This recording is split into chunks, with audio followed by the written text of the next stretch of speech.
예, 안녕하십니까. 개인 아카이브 만들기 이제 9번째 강의, 오늘은 기록 보존에 대해서 말씀드리겠습니다. 오늘 9번째 강의를 하고 10번째 기록의 활용에 대해서 강의를 하면 이 개인 아카이브 만들기에 대한 강의를 전부 마치게 되겠습니다.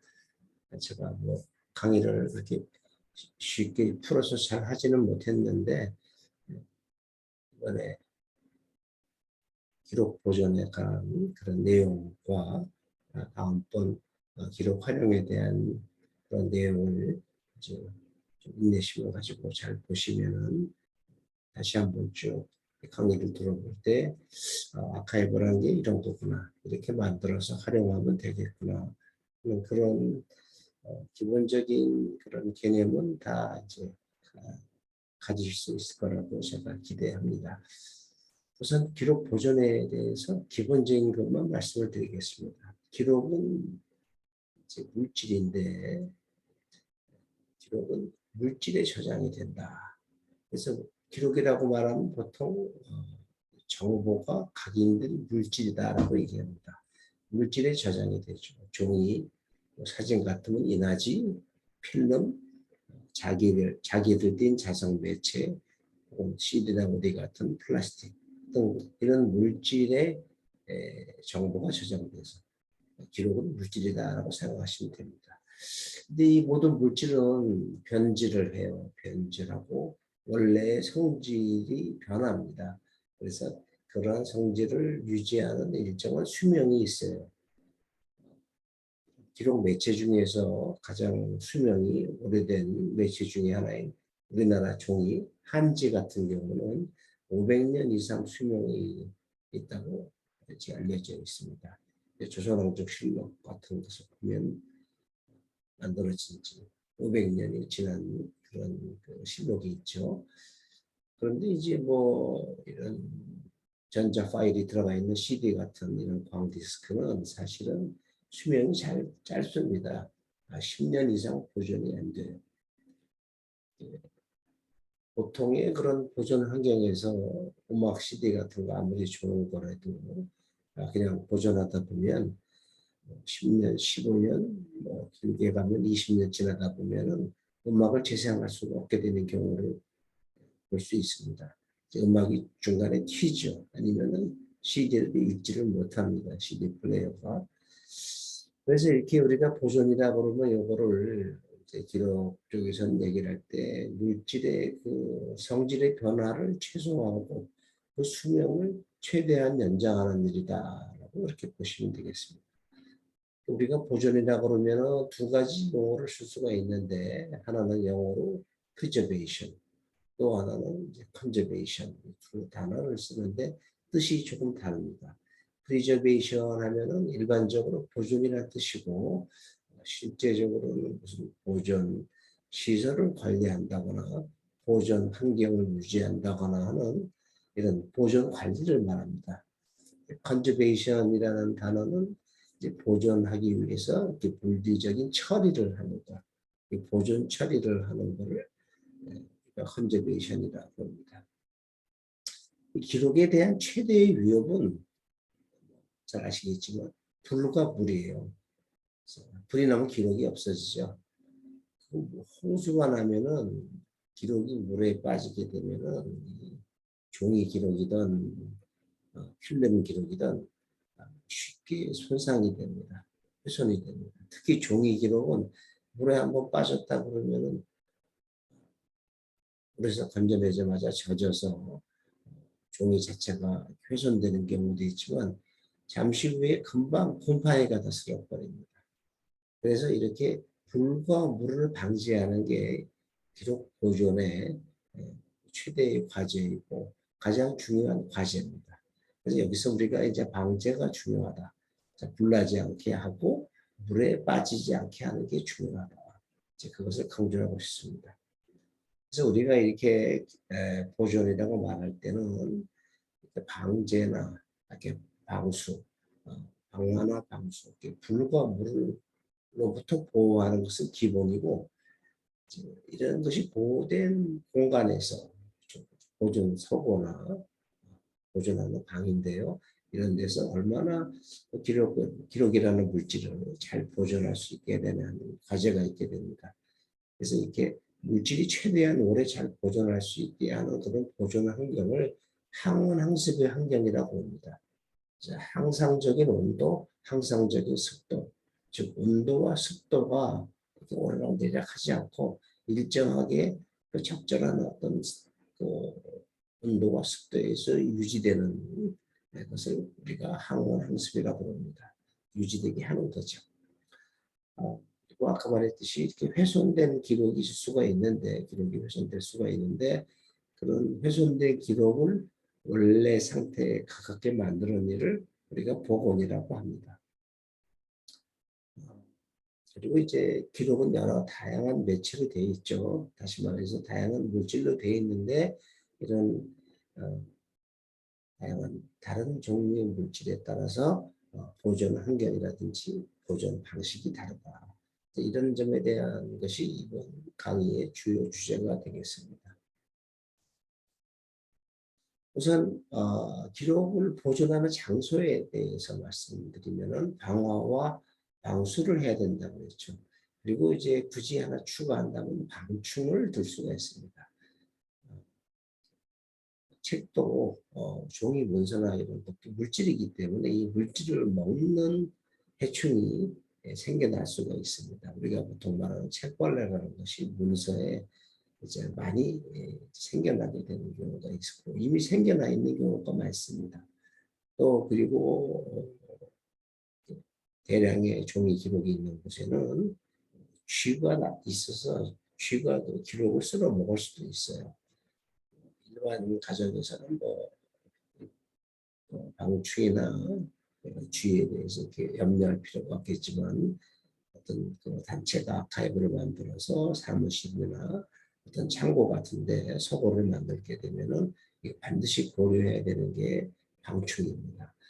그러니까 방화를 하기 위해서 화재를 막기 위해서는 그 화재 안에 보존 소고 안에 있는 물질이 불에 잘 타지 않는 물질이라는 게 중요합니다. 특히 그 벽이 일정 시간 동안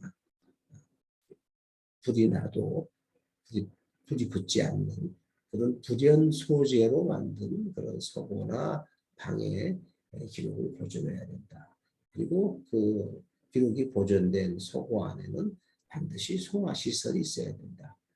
이제 큰 아카이브에서는 이제 스프링클러라든지 그런 소화 가스를 사용합니다. 스프링클러를 사용하면 물이 쏟아지기 때문에 되게 이제 보존 상자에 넣어서 그 물에 젖지 않게 하는 그런 방비를 하죠.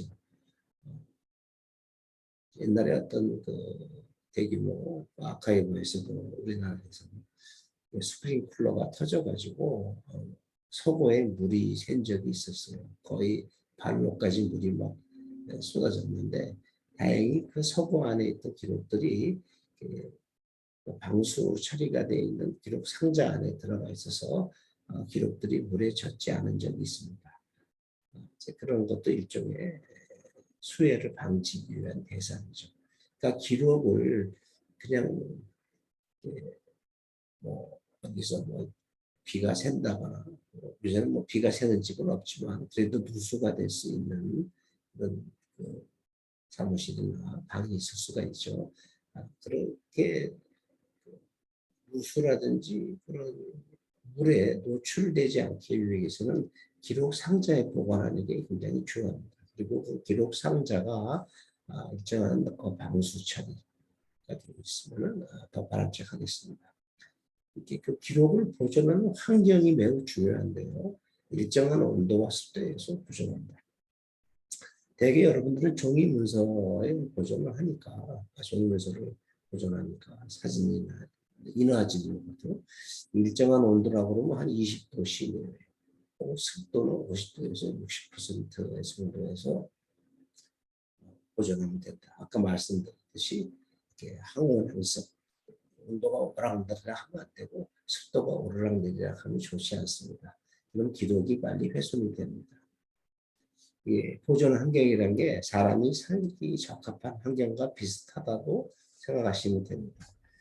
그리고 이제 오염된 기록은 이렇게 그냥 보존하게 되면 다른 기록을 또 오염시켜요. 곰팡이 있는 기록, 또 종이벌레가 있는 기록들을 같이 보존할 수는 없겠죠. 예, 그리고 깨끗한 기록과 같이 보존하면 안 되니까 오염 여부를 확인해서 그 기록을 소독하고서 보존해야 됩니다.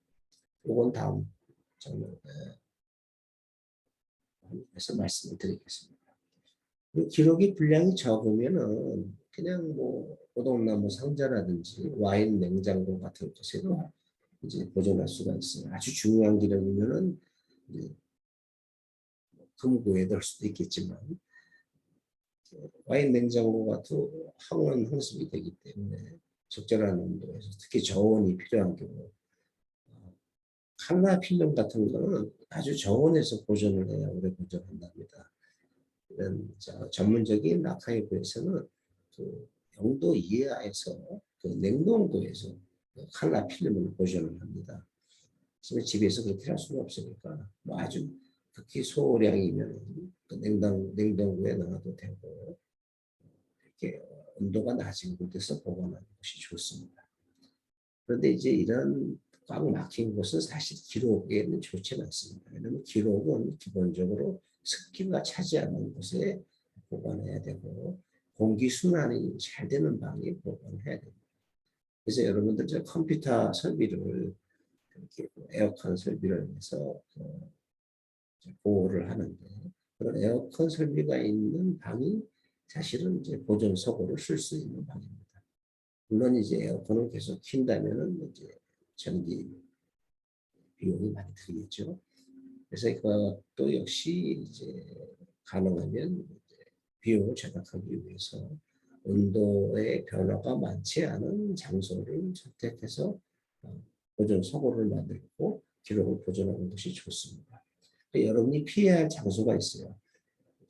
뭐 집이나 뭐 사무실 같은 곳에서 딱 일단 예를 들어 본다면은 습기가 차는 방, 곰팡이가 끼고 있는 방, 온도 차이가 많이 나면 또 곰팡이가 낍니다. 이런 방은 피해야 됩니다. 또 무슨 창고에다 두는 것도 사실은 피해야 돼요. 지하 창고는 정말 안 됩니다.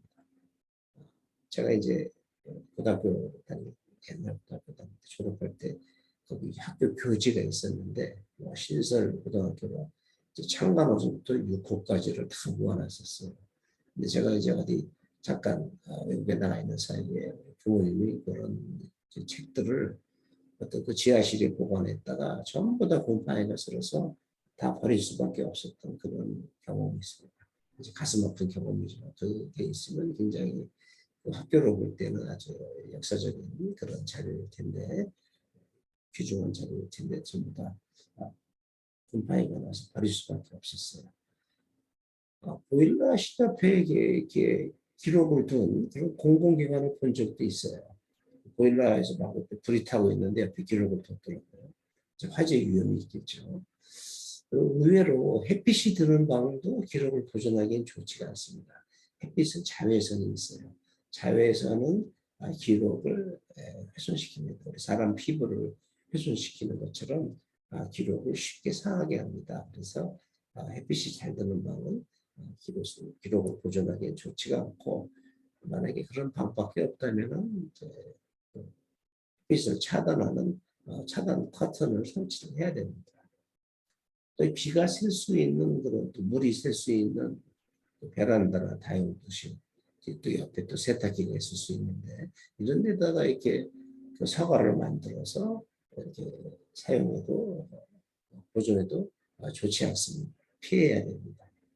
얘가 제가 여기 좀 빠뜨렸는데 그 기록을 보존하는 서가는 기본적으로 이렇게 코팅이 잘 되어 있는 철제가 좋습니다. 녹이 안 쓴 철제가 좋습니다. 목재 서가는 벌레가 낄 수도 있어요. 그리고 무겁죠. 다루기가 힘듭니다.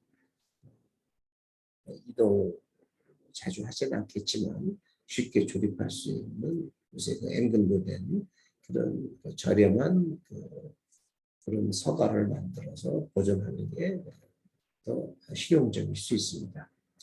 그 다음에 종이 자체로 들어가면 문서나 종이는 옛날에 만들어진 것들은 산성 종이 경우가 많습니다. 그럼 이제 시간이 오래되면 이게 누렇게 변해요.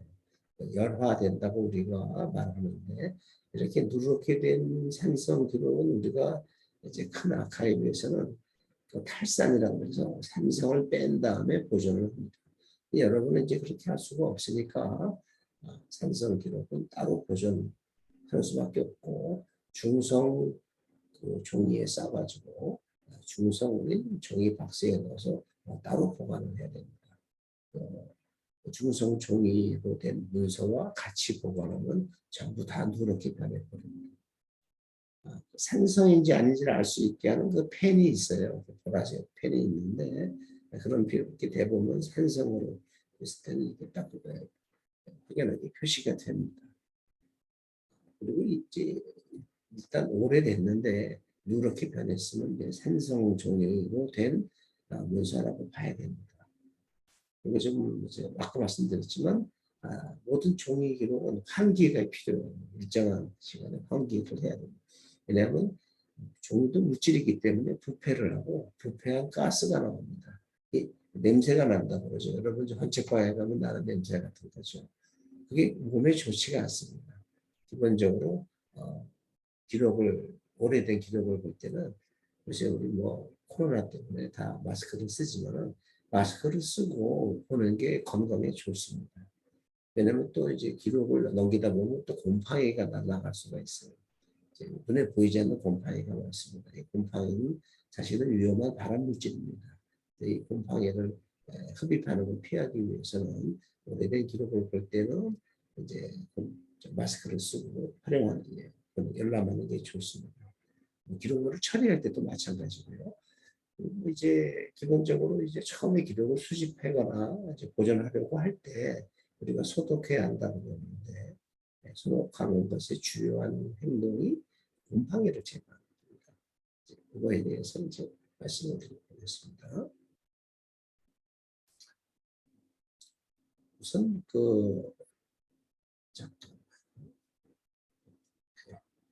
사진이나 이런 다른 매체에 대한 부분을 먼저 말씀드리고서 말씀드리겠습니다. 사진 같은 것도 인화된 거는 종이 기록과 보존하니까 그런 항원 환경에서 보존을 하되 이제 사진은 이제 인화 물질이 붙어 있어요. 그래서 겹치지 않게 하나하나 분리해서 종이 봉투에 넣어서 보관한다거나 하는 것이 필요합니다. 이제 끈끈하게 붙은 플라스틱 접착제에 붙은 그런 앨범에 부착된 사진이 있는데 이것이 사진을 이제 그 형태를 훼손합니다. 오래 두면은. 그래서 이런 앨범에 있는 사진들은 이제 보기는 좋지만 이렇게 분리를 해서 종이 봉투에 넣어서 보관하면 됩니다. 또 최근에는 이렇게 다 쉽게 볼 수 있게 플라스틱으로 이렇게 앨범이 되어 있어서 비닐로 되어 있습니다. 거기다 이제 사진을 넣어서 보존을 하죠. 그것도 괜찮습니다. 그걸 제가 이제 플라스틱 자켓이라고 표현했는데 필름이나 사진이나 슬라이드는 이런 플라스틱 자켓에 넣어서 이제 보존을 합니다. CD나 DVD 같은 이런 광학 디스크도 플라스틱 자켓이나 종이 봉투에 넣어서 보존할 수 있는데 반드시 이렇게 자켓에 넣어서 봉투에 넣어서 보존할 때는 그 표면에 분류 번호라든지 기록을 식별할 수 있는 번호가 있는 그런 레이블을 이제 인쇄하거나 수기로 적어서 거기다 붙여놔야 됩니다. 종이 보존 봉투는 소모품이에요. 일정 기간을 썼다가 말해서 낡아지거나 여러 표시가 되거나 그럴 때는 언제든지 바꿔도 됩니다. 다만 그 안에 있는 기록물을 식별을 정확하게 해야 되기 때문에 겉에서 잘 확인할 수 있게 그 분류 번호라든지 식별 번호가 있는 그런 정보가 기입이 돼 있어야 됩니다. 그리고 문서가 많지 않거나 뭐 특히 사진, 비디오 테이프 등은 나중에 이미지가 많이 변해요. 그래서 디지털화를 해서 전자 파일로 보존하는 것이 더 바람직합니다. 디지털화로 할 때는 이제 디지털 카메라로 디지털 파일을 만들 수도 있고 카메라로 찍어서 디지털 파일, 전자 파일로 만들 수도 있고 여러분들 그 프린터에 요새 다 그 스캐너 기능이 있습니다. 그 스캐너를 활용해서 디지털 기록, 전자 파일을 만들 수도 있습니다. 사진이나 문서를 디지털 파일로 만들면은 언제 어디서 이렇게 그 매체를 읽을 수 있는 그런 스마트폰이나 PC가 있으면은 이것을 이렇게 활용 꺼내 보기가 쉽죠. 검색해서 보기가 쉽습니다. 이제 이게 분량이 많을 때는 이게 상업적으로 이런 것을 디지털화를 해주는 업체들이 꽤 있어요. 여러분이 어떤 단체의 아카이브를 만들다 그럴 때는 그런 업체를 물색해서 업체에다가 디지털화를 해달라고 할 수가 있습니다.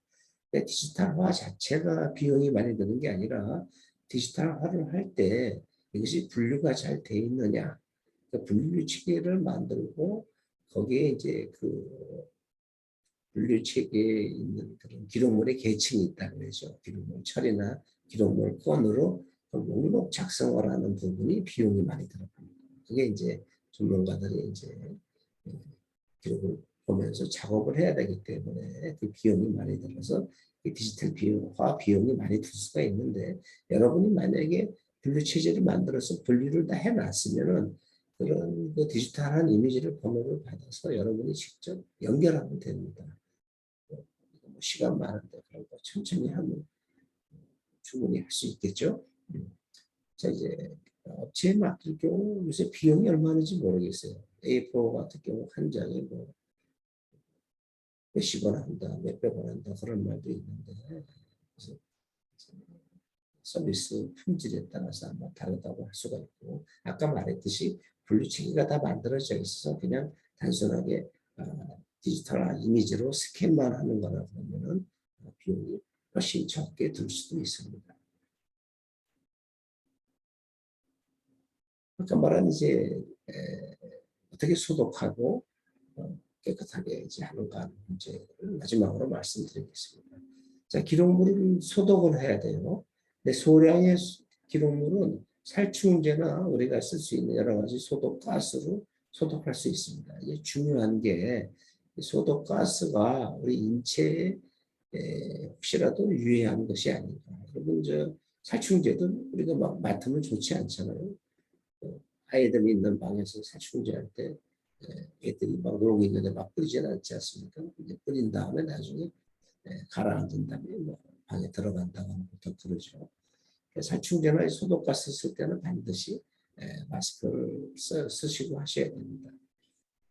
무슨 뭐 방독면 같은 거 쓰면 아주 좋겠죠. 실제 대규모 아카이브에서는 방독면을 쓰고 작업을 합니다. 그리고 이렇게 그 많은 양을 쓸 때는 살충제나 이런 걸 쓰지 않고 진공 공간에다 넣어서 산소가 이제 들어가지 않게 되면 해충이 다 죽습니다. 혹은 질소를 투입해서 산소가 없게 만들어 가지고 며칠 동안 놔두면은 그 기록물의 해충을 제거할 수가 있어요. 이거는 곰팡이를 제거하는 게 아니라 기록물 안에 있는 해충을 제거하는 방식입니다. 근데 여러분이 일상적으로 뭐 사무실이나 집에서 어떤 공간을 진공으로 만들기는 매우 어렵습니다. 또 질소를 넣어서 한다면 질소 가스가 있어야 되는데 이 질소 가스 통이 이제 여러 가지 비용이 들고 질소 가스가 굉장히 저온이에요. 잘못 만들면 저온으로 인한 동상을 입을 수도 있습니다. 질소가스가 뭐 유용한 여러 가지 사용처가 있는데 전문가들이 들으시고 잘 아시겠고 실제 이런 아카이브에서는 진공이나 질소를 사용해서 소독을 한다. 살충제를 쓰는 경우는 요새 드뭅니다. 그래서 여러분이 소량으로 기록물을 소독할 때는 살충제를 사용할 수도 있다. 이렇게 이제 제가 이제 방법을 알려드릴 수 있겠습니다. 근데 중요한 게 기록물이 곰팡이가 있거나 있을 가능성이 있어요. 가만히 보면은 냄새가 좀 나거나 그럴 때 아주 곰팡이가 있을 수 있습니다. 근데 이제 곰팡이를 제거해야 되는데 이거는 이제 어떤 그 밀폐된 어떤 그런 상자가 있어야 돼요. 적어도 윗면이라도 투명하게 되어 있는 그런 상자를 만들어서 거기다 이제 구멍을 뚫어가지고 고무 장갑을 밀착시켜가지고 고무 장갑을 밑에 놓고 뚜껑을 연 다음에 이제 곰팡이가 있는 그 문서를 집어넣고 그 솔로 다 털어내야 됩니다. 이렇게 곰팡이를 털어내는 솔로 먼지가 많이 일어나서 다 턴 다음에 그것을 이제 그 먼지가 곰팡이 먼지가 가라앉은 다음에 그 상자에서 꺼내는 식으로 해야 됩니다. 이게 상당히 유해하고 몸에 해로울 수 있고 완전하지 않은 작업입니다, 사실.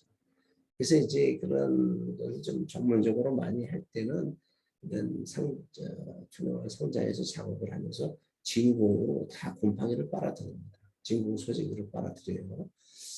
집에서 이런 걸 하기가 좀 어렵죠. 그래서 뭐 이렇게 야외 공간, 뭐 마당이 있으면 마당, 옥상이 있으면 옥상 이런 데서 환기가 잘 되는 곳에서 이런 상자를 가져가서 작업을 하고 이렇게 털어낸 곰팡이를 처리할 수 있는 봉투라든지 뭐 자동차에 있어서는 뭐 진공 소재기 같은 거 빨아들여서 그것도 잘 털어야 돼요. 막 털면 곰팡이 먼지가 일어나서 여러분들 그 피해를 볼 수가 있습니다. 여러분들 조심해야 될 게 요새 이제 겨울철에 대해서 아주 상큼한 귤을 많이 쓸 수가 있는데 이 귤이 사실 잘 상해요. 이게 짓무르다 보면은 아주 그 파란 곰팡이가 잘 씁니다. 그러면 되게 버리는데 빨리 버리셔야 돼요.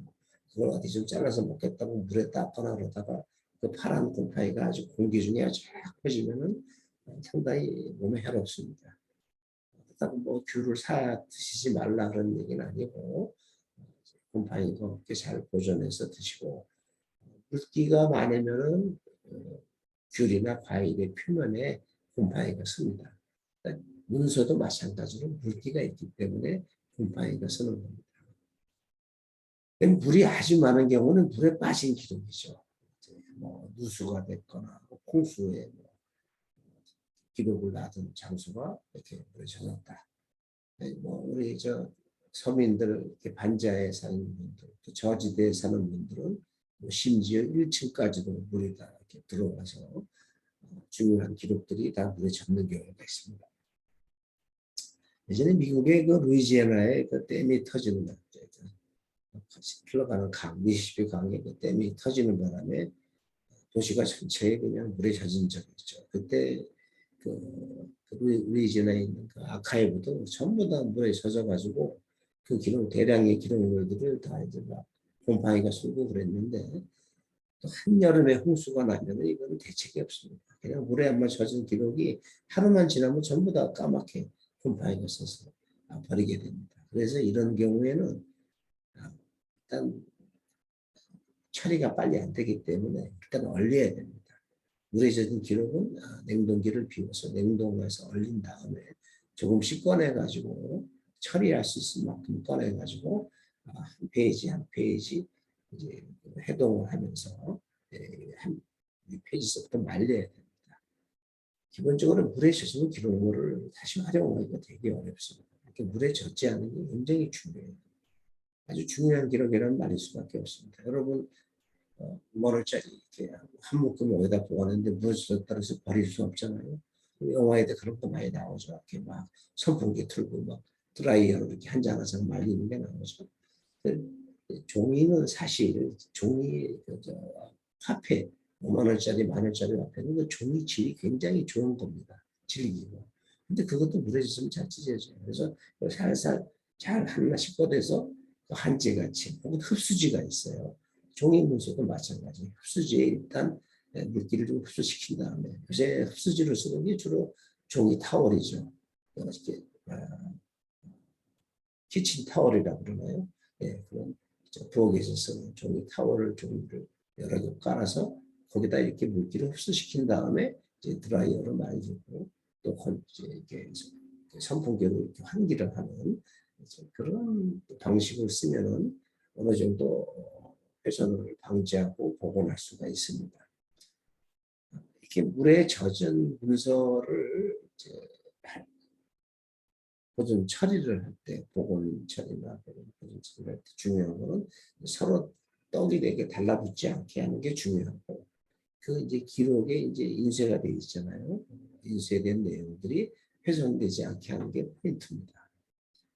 그리고 이제 컴퓨터 파일, 전자기록, 여러분 뭐 디스크에 있다거나 뭐 USB에 있다거나 혹은 이제 CD 같은 데 있는 기록도 훼손이 될 수가 있어요. 그리고 이렇게 자석이나 이런 CD 같은 것이 물리적으로 훼손된 기록은 정말 복구하기가 어렵습니다.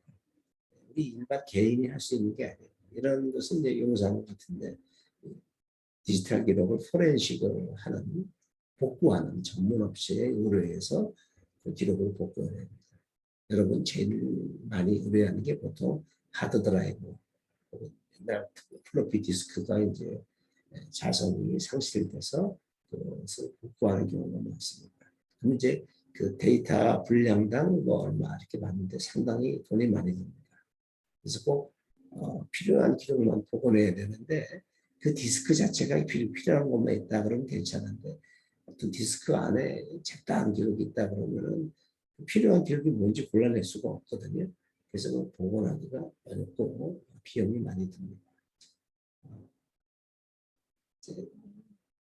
임시 방편은 이렇게 그런 오래된 그런 훼손된 디스크나 하드 드라이브를 이렇게 스캔을 해가지고 복원해낼 수 있는 그런 프로그래밍 소프트웨어가 있어요.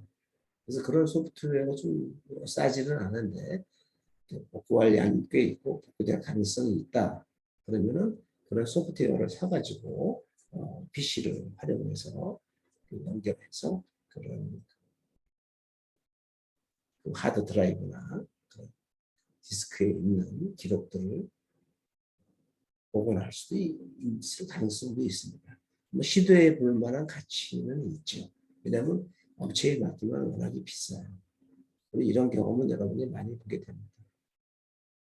그럼 이렇게 그 전자기록은 그 매체가 그 수명이 짧습니다. 아까 말씀드렸듯이 자기 매체의 수명이 짧기 때문에 그런데 보통 10년 단위로 정기적으로 새로운 매체, 새 제품이죠. 포장을, 비닐 포장을 딱 뜯은 새 매체에 복사를 해서 이전을 해야 됩니다. 주기적인 이전을 하기 위해서 언제 내가 이거를 새로운 매체에 복사했다라고 날짜를 적어두는 게 좋을 수가 있죠. 요새는 편리한 게 네이버나 구글 뭐 이런 다음 포털 등에 이제 클라우드를 만들어서 뭐 마이크로소프트도 자기네 서비스를 제공하죠. 그래갖고 일정한 분량은 거기다 그냥 전자 파일을 저장할 수가 있게 해줍니다. 사진 같은 그런 파일이 많을 때 뭐 한 달에 얼마씩 내야 된다 그런 비용이 들죠. 보통 한 달에 10,000원 이상 내는 그런 서비스가 많습니다. 우리가 이제 클라우드에 보존한다 그러는데 이것은 이제 그 대규모 회사에서 여러 가지 보안 조치, 보호 조치를 잘 하고 있는 데서 저장하기 때문에 거의 신뢰할 수 있다고 볼 수가 있습니다. 자, 이렇게 기록 보존에 대한 아주 기본적인 사항을 보존의 목적이라든지 보존의 의미든지 또 실제 보존 처리를 하는 방법까지 한번 말씀을 드려보겠습니다. 자, 9번째 강의를 마치겠습니다. 수고하셨습니다.